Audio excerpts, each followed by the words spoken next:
27 दिवसाच्या नरक यातना भोगल्यानंतर पारू ज्यावेळेस बालविवाहाच्या कचाट्यातून जाचातून सुटली, त्यानंतर 4 वर्ष ती माहेरी राहिली. परंतु माहेरी राहणं म्हणजे फार आनंदाचं होतं असं नव्हतं. त्याचं कारण पांढऱ्या पायाची पांढऱ्या कपाळाची पोर म्हणून तिला हिणवलं जात होतं. अनेक टार्गेट पोरं तिचा हातसुद्धा धरत होती, तिला नावं ठेवत होती, तिच्यावर संशय घेत होती. त्यानंतर तब्बल 4 वर्षानं तिचं पुन्हा एकदा लग्न लावायचा विषय घरात झाला.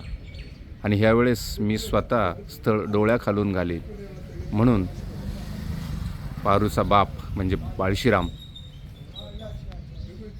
जिथं स्थळ आहे म्हणजे जिथं पारूला द्यायचं आहे त्या गावी आला. आणि ते गाव म्हणजे दरोडी. आणि तिथून मग त्यांनी जगतापांचं घर विचारलं तर ते हे ठिकाण आहे. आणि याच ठिकाणाहून एका माणसानं सांगितलं की तो खाली जगताप मळा आहे, तिथे तुम्ही जावा. कदाचित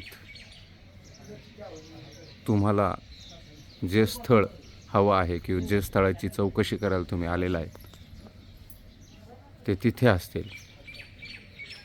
तोच हा पारनेर तालुक्यातला दरोडीचा दर्गा. आणि त्यानंतर पारूचं नशीब पालटतं. पुढची सगळी गोष्ट एक भाकर तीन चुली ह्या कादंबरीत तुम्ही वाचलेली आहे. ह्या सगळ्या आठवणी आज पुन्हा एकदा ताज्या झाल्या.